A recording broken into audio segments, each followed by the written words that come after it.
Assalamualaikum warahmatullahi wabarakatuh. Selamat datang di channel Amanahpedia.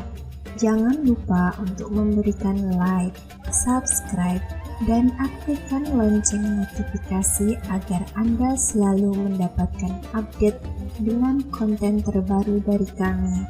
Semoga dengan menyimak ceramah Islami di video ini, kita semua bisa mendapatkan ilmu yang bermanfaat dan hidayah yang membawa kita lebih dekat kepada Allah Subhanahu wa Ta'ala. Selamat menyaksikan dan semoga ilmu yang dibagikan di sini membawa kebaikan dan keberkahan dalam hidup kita. Ada ayat dan zikir, dan ayat itu ada dua-duanya di dalam surat Ali Imran, surah yang ketiga, ayat 26 dan 27, yang saya yakin banyak yang sudah hafal. Ba'da a'udzu billahi minasyaitonir rajim. Qulillahumma malikal mulki tu'til mulka man tasha' wa tanzi'ul mulka mimman tasha' wa tu'izzu man tasha' wa tudhillu man tasha' biyadikal khair innaka ala kulli syai'in qadir tulijul layla fin nahar wa tulijun nahara fil layl wa tukhrijul hayya minal mayyiti wa tukhrijul mayyita minal hayy wa tarzuqu man tasha'u bighairi hisab. Engkau memberikan rezeki tambah hitung-hitungan, artinya tambah batas. Ini boleh juga kita membawa, tidak perlu sekali, boleh sekali, boleh berapa kali, tidak menjadi masalah, berapapun tidak masalah.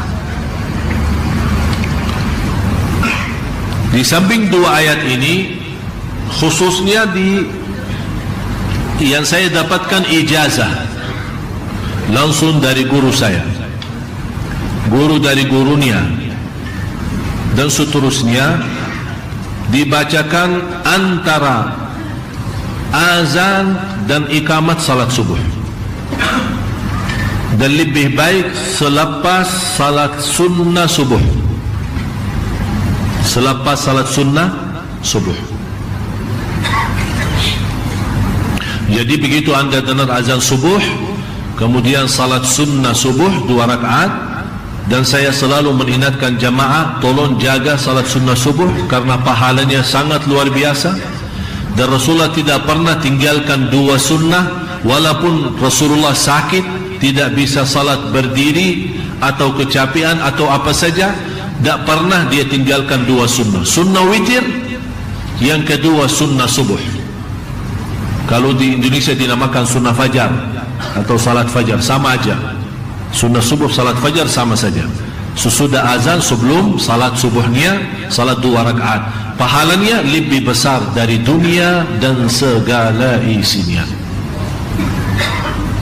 Walaupun anda bangun kesiangan habis waktu salat subuh, segera, tidak boleh ditunda. Biarpun anda bangun jam 8, karena ketiduran dari waktu salat subuh, bangun jam 8, wajib jam 8 salat subuhnya. Dan sebelum salat subuh, salat sunnahnya itu.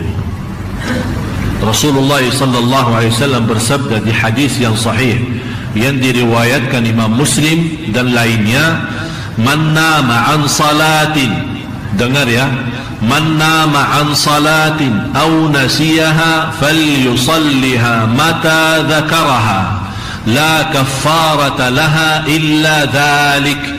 Barang siapa yang ketiduran, kata siapa ini? Kata Rasul, barang siapa yang ketiduran dari waktu salat atau lupa laksanakan salat. Bisa jadi kalau kita sibuk rapat atau sibuk jemput tamu, ya bisa lupa kan?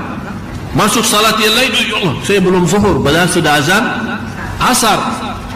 Apa jalan keluarnya ya Rasulullah? Tolong kasih tahu. Barang siapa yang ketiduran dari waktu salat atau lupa tinggalin salat, falyusalliha, dibawakan kata fa. Fa artinya segera, begitu anda bangun tidur atau ingat, falyusalliha, segera laksanakan. Berarti di sini kalau segera laksanakan, tidak terhitung waktu, kapan saja. Tapi jangan segera. Falyusalliha mata dzakaraha. Karena apa alasannya? Kenapa Rasul menyuruh? Karena tidak ada kafarah dengan dosa kita selain itu. Jadi tidak ada istilah kalau ketinggalan salat kita bayar sedekah sekian, Allah ampuni kita. Atau kita kasih uang ke pesantren mana, tolong Pak Kiai suruh anak santri salat, saya sudah lama tak salat. Tak bisa begitu. Tak ada main-main sama Allah bagi uang. Ya, tapi kafarah ni. Kalau masalah salat masa dulu, masa lalu, masa jahiliyah lah. Tahu kan jahiliyah? Jahiliyah. Kan kita semua punya jahiliyah. Tapi alhamdulillah kalau jahiliyah saya di Masjid Nabawi. Tak ada jahiliyah. Sejak kecil saya di Masjid Nabawi. Jadi masa jahiliyah kita, misal waktu kuliah atau waktu masih sekolah, ya maklumlah biasa-biasa kita suka tinggalin puasa, suka tinggalin salat. Kadang-kadang malah salat karena di depan guru, malu-malu terpaksa salat tapi tak wudu. Ya pura-pura salat di depan orang aja. Ya kan itu semua beristiwa namanya anak-anak muda ya. Tidak mengerti dan tidak merasa tanggung jawab. Tapi begitu dia belajar agama, dia sadar, ya Allah, ternyata masa lalu banyak dosa saya. Salat banyak kali yang saya tinggalin. Apalagi puasa, pura-pura wudu tapi minum separuhnya. Itu kan masa-masa dulu kan. Ada orang bertanya, kok Syekh dah bagaimana bisa tahu, padahal saya alhamdulillah dah pernah seperti itu kan. Ya kan kita lihat ada lingkungan yang seperti itu.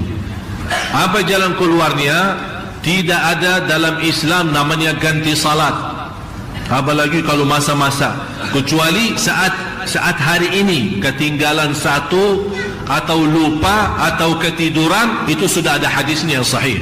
Tapi kalau yang masa lalu yang sudah sekian tahun lalu, pertama kita susah menghitungkan berapa jumlahnya dan berapa kali kita tinggali atau tahun berapa. Jadi kalau mau sebut nawaitu usalli zuhur tahun 1004, yang mana sih maksudnya?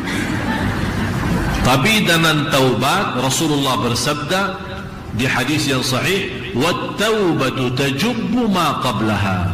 Dengan taubat yang benar, Allah ampuni semua dosa lalu. Tapi bagaimana cara orang-orang yang sudah lalu supaya Allah tidak menghukumkan atau diampuni Allah Subhanahu wa taala? Begitu Anda taubat, jaga salat 5 waktu, jangan sampai bocor lagi. Kalau begitu Anda tinggalin, akan Allah hisabkan 2 kali. Yang baru Anda tinggalin sama yang sudah lama. Kemudian yang kedua, berbania salat sunnah-sunnah. Karena Rasulullah SAW menjelaskan, awwalu ma yuhasabu bihil abd, pertama yang dihisab oleh Allah nanti di hari kiamat adalah salat. Kalau malaikat beriksa salat yang wajib, kata malaikat, ya Allah, ada banyak salat wajib tapi banyak bocor. Ya khusyuknya kurang, ikhlasnya tak ada, ini macam-macam masalah. Kata Allah, cuba lihat salat sunnah-sunnahnya. Kata malaikat, ya Allah, ada banyak salat sunnah, suka duha, suka qiyamul lail, sunnah qabliyah, ba'diyah, tahiyatul masjid, sunnah wudu, sunnah hajat, salat taubat, banyak sunnah-sunnahnya. Kata Allah, tutupi kekurangan salat wajib dan salat sunnah-sunnahnya. Berarti manfaat sekali salat sunnah. Khalifah Harun al-Rashid setiap hari di luar salat fardu, dia salat sunnah 100 rakaat. Jumlah salat sunnahnya 100 rakaat. Kalau kita jaga sunnah qabliyah ba'diyah, syukur. Jadi antara azan dan iqamah salat subuh membaca sebanyak 100 kali. Sebanyak 100 kali. Subhanallah wa bihamdih, astaghfirullah. Subhanallah wa bihamdih, astaghfirullah.